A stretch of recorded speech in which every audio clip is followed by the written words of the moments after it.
పేరు బుర్రసీను. ఏ ఊరన్నా ఇది? బండమేదిగూడెం అన్న చెప్పండి, ఇక్కడ స్థానికంగా సమస్య ఏంది? మెయిన్ ప్రధాన సమస్య రోడ్ సార్. ఇది రోడ్డు వర్షం వచ్చినప్పుడు ఇబ్బంది పడుతుంది. మేమంటే అప్పుడప్పుడు పనులు చేసుకుంటే మాకు ఊళ్ళో పెద్దగా పనులు ఉండవు, ఎప్పుడో ఒకసారి పోతాం. ప్రధానంగా పిల్లలకు వ్యాన్ రాకపోయేసరికి బ్యాగులు వేసుకొని ఆ ఊళ్ళే పోవాలి. ఆ ఊళ్ళే పోయేసరికి ఆ టైం అయిపోయి వ్యాన్ వెళ్ళిపోతుంది, పిల్లలు ఇటు వ్యాన్ అటు, అట్లా చాలా ప్రాబ్లం అవుతుంది. ఇంకోటి ఎవరికన్నా ఏదైనా ఆపత్తి వచ్చి గట్టినే జ్వరము అదో ఏదో వచ్చి దబ్బున పోమంటే వెహికల్ వాళ్ళు కూడా ఎవరు వచ్చేటట్లేదు. ఎందుకంటే బాట మొత్తం అధ్వానంగా ఉంది. నడిచిపో మినిమం ఇప్పుడు అంటే నిన్న మొన్న అయితే కొద్దిగా మామూలుగా మట్టి పోసి ఇప్పుడు నీట్గా కొడుతుంది, కానీ అంతకుముందు మొత్తం బురద పోవడానికి దీనికి తేడా లేదు, నడిచిపోయే పరిస్థితి కూడా లేదు. ఇక ఇట్లా కనీసానికి ఒక 20 సంవత్సరాలు 25 నోముల నరసింహ ఎమ్మెల్యే అప్పుడు వచ్చిండు. ఆయన నేను వచ్చి అది చేస్తా ఇది చేస్తా అని చెప్పిండు. ఎలక్షన్లో గెలిచిండు, ఆయన పోయిండు. మోత్పల్లి నరసింహులు వచ్చిండు, ఆయన పోయిండు. కిషోర్ 2 సార్లు వచ్చిండు. సర్లే గవర్నమెంట్ పైన ఉంది చేస్తా అని చెప్పిండు కదా. ఇప్పుడు రోడ్డు గురించి కూడా మేము కూడా చాలా సార్లు సార్ కాడ పోయినాం. మాట ఆయన అన్ని చేసినా 2 టర్ములు ఎమ్మెల్యేగా చేసినా కూడా ఈ రోడ్డుని పట్టించుకోలే. మీరు అడగాలి మరి గట్టిగా మొన్న ఎలక్షన్లో వస్తేగా సార్ ఇక్కడికి అడగటానికి రాలే, ఓట్లు వేయలే మీరు? మరి ఓట్లు అడుగుతానికి రాలేదా? రాలే, ఇక్కడికి రాలేడు సార్. ఇక్కడికి గొడవే రాలే. హామీ ఇచ్చిండు అందరికి ఎరికే, అది మీడియా వాళ్ళు కూడా అప్పుడు కవర్ చేసి 10 ఏళ్ళ నుంచి హామీ ఇచ్చిండు, కానీ ఇటు రాలే.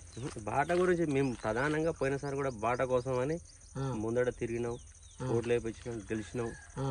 చాలా సార్లు బాట గురించి కూడా మందలు ఇచ్చినాం. మందలు ఇచ్చిన పని కాలే. ఆయన పని అయిపోయింది, మంచిగా 10 ఏళ్ళు బాలించుకుండు వెళ్ళిపోయిండు. మా పని ఇట్టనే ఉంది. ఇక దీనివల్ల చాలా ఇబ్బంది అవుతుంది సార్. కనీసానికి సార్ అప్పుడు వర్షాలప్పుడు అట్లా ఈ ఊరికి బస్సులు ఉన్నాయా? ఆటోలే చక్కగా రారు సార్. ఇటుకి ఆటోలోలే రారు. ఏదో ఈ ప్రధానంగా లోకల్ వాళ్ళు 2-3 ఆటోలు ఉంటే వాళ్ళని ఇక కంపల్సరీ పరిస్థితులలో బాట వాళ్ళు వర్షం వచ్చినప్పుడు వాళ్ళు కూడా ఎక్కించుకోపోరు. ఎందుకంటే మాకు ఖరాబ్ అయితే ఊళ్ళోకి వచ్చి ఎక్కమని చెప్తారు. ఇప్పుడైతే మామూలుగా ఎక్కించుకొని పోతారు. ఇక్కడ ఆర్టీసీ బస్సు లేదు. బస్సు యాడ్ వస్తుంది సార్. ఇంట్లో మామూలుగా బైక్లు వేసుకొని పోతే బ్యాక్ పెయిన్ వస్తుంది. బ్యాక్ పెయిన్ ఇప్పుడు నువ్వు 1-2 రోజులు వచ్చిపో. స్కూల్ పిల్లలు ఎట్లా పోతారు మళ్ళీ? స్కూల్ పిల్లలు ఇక వర్షాకాలం పోరు సార్, ఊళ్ళకి నడిచిపోవాల్సిందే. వ్యానోడు రాడు, తాకడ పెడతాడు. బాట మంచిగా ఉంటేనే వస్తున్నాయి, నా బస్సు ఖరాబ్ అవుతుందని చెప్తాడు. స్కూల్ పిల్లలు బ్యాగులు వేసుకుని ఊళ్ళకి పోవాల్సిందే. ఇక్కడ ఉన్న స్కూల్ అంటే ఆ టీచర్లు ఎప్పుడు వస్తారో ఎప్పుడు పోతారో, ఆ చదువులు కూడా చక్కగా చెప్పారు. ఏమంటే చెల్లు పట్టుకోవడం చూసుకోవడం అట్లా. ఇక్కడ చెప్పక కొంతమంది పిల్లలు స్కూల్లో ఊళ్ళకి పోతారు. ఆ స్టడీ కూడా ఖరాబ్ అవుతుంది సార్. చిన్న పిల్లలు పాపం. మరి మీరు అడగలేరా ఎవరిని ఇక్కడ స్కూల్ కరెక్ట్ లేదు, స్టడీ చెప్తలేరు అని? అడగాలంటే సార్ ఇప్పుడు మా పిల్లలు ఉంటే మేము అడుగుతాం, కనీసానికి పిల్లలు ఉన్న తల్లిదండ్రులు కూడా పోయి అడిగే పరిస్థితి లేదు. పొద్దున్న లేస్తే వాళ్ళు కష్టం చేసుకుంటే బతారు కదా. వాళ్ళు ఎంతసేపు వాళ్ళు ఏ పని పోవాలి, ఎవరు బిస్తున్నారు ఏంది అదే చూసుకుంటారు. కానీ పిల్లలకు చదువు చెప్తలేరు, ఇదంతా పట్టించుకునే స్థితిలో కూడా లేరు తల్లిదండ్రులు కూడా. ఇక వాళ్ళని చూస్తే రోజు బడితే నాకే బాధ. ఇప్పుడు గవర్నమెంట్ ఆర్టీసీ బస్సు ఉచితంగా బస్సు ఫెసిలిటీ పెట్టారు. సో మీ దగ్గర కూడా మహిళలు ఉన్నారు, వాళ్ళకు ఉచిత బస్సు ఫెసిలిటీ అనేది కావాలి కదా? కావాలి సార్. సో మీరేం కోరుకుంటారు? ఇప్పుడు ఉచిత పథకం బస్సులకు మహిళలు ఫ్రీ అన్నారు, అది పెట్టిరు కానీ బస్సే లేదు. మరి మాకు ఫ్రీ గాడి వస్తుంది సార్, దారే లేదా? బస్సులు ఏడు వస్తాయి, మా మహిళలు ఏడెక్కుతారు. మా ఊళ్ళోకి వెళ్ళేది సార్ బస్సు, ఇటు కాదు. ఊటుకూరు ఊళ్ళకే బస్సు లేదు. ఊటుకూరు ఊళ్ళకే బస్సు లేదు. లేదు. ఇంతకుముందు ఎప్పుడు రాలేదా? ఇప్పుడు వస్తలేదు. అంటే గతంలో వచ్చేది. గతంలో ఎన్ని ఏళ్ళ క్రితం వచ్చేది? ఒక ఉదయం పిల్లల కోసం వేసినట్టు సార్. అది సాయంత్రం ఉదయం వచ్చింది, సాయంత్రం రావట్లేదు. ఇప్పుడు ఉదయం ఒకటేసారి వచ్చిపోతుంది అంతే. అది అప్పటి నుంచి మా ఊరికి వచ్చేది, ఇక పోయేది. అది కూడా ఈ ఊరిని టచ్ చేసుకుని మళ్ళీ ఇటులో పడిపోయేది.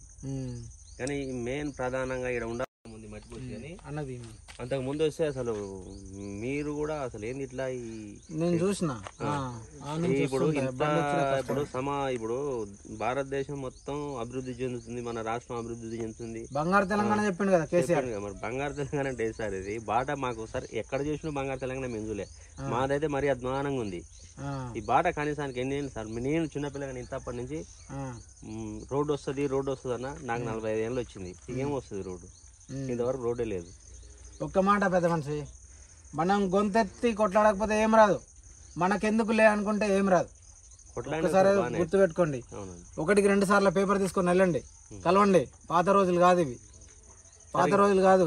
వెళ్ళండి అందరికి. ఇప్పుడు అందరికీ సానుకూలంగా స్పందించాలి అందరు నాయకులు. అంతే. మళ్ళా వెళ్ళండి. ఇప్పుడు మళ్ళా మీ చేతిలో ఉన్నది. ఎంపీ ఎలక్షన్స్ ఉన్నాయి, దాని తర్వాత సర్పంచ్ ఎలక్షన్స్ ఉన్నాయి, దాని తర్వాత ఎన్నో వస్తూనే ఉంటాయి. గట్టిగా అడగండి, నిలదీసి మీరు రోడ్డు వేయించుకోండి.